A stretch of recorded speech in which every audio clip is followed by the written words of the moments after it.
mostrando a nova cozinha da minha casa. Então, gente, nova cozinha não, né? Porque só os móveis que mudaram.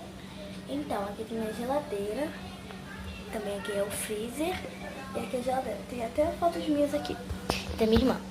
Aí aqui é onde que coloca copos, vidro, que eu não quero nem abrir, né? Porque aqui fica os vinhos. Aqui fica cafeteria, não sei, cafeteria. Isso aqui fica onde coloca café. Aqui tem uma coisa de café aqui. Aqui tem o papel. Aqui tem micro-ondas. Lá em cima tem as canecas. Aqui tem umas canecas personalizadas da cara da minha irmã e da minha cara. Aqui tem tipo uma cesta com pão. Aqui tem umas canecas. Aqui tem uma caneta. Não sei o que é. Isso aqui é o bebedor. Aí aqui tem a esponja. Isso aqui que é pra... não sei. Isso, o detergente e a pia. O lixinho. E tem um lixinho aqui na varanda. Aqui, ó. Tem esse lixinho e o lixinho pequenininho aqui. Aí aqui tem onde que coloca pratos. Que tem até um prato aqui, viu? Que eu tava comendo picolé.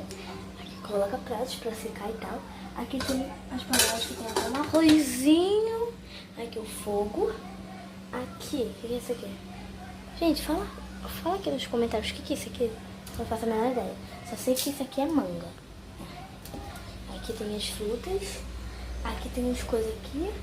Aqui é onde que faz carne, não sei o que, um monte de coisa. Isso aqui é muito bom. Aqui, não, aqui tem coisa de lavar roupa, né? Eu esqueci o nome também. Que, não sei, de lavar chinelo, lavar não sei o que. Aí aqui é onde que sai a água. Aí tem uma parte aqui fora, né? Que nem mudou tanto, que eu não vou mostrar muito, sabe? Tem umas coisas pessoais. Aqui tem os armários, né? Tem coisas aqui, né? Aqui tem panelas, pratos, aqui tem colheres. E remédios também. Cadê o biscoito? Aqui o biscoito. Biscoitos, né? Sabe? Aqui, eu acho que é potes, né? Pratos, não sei.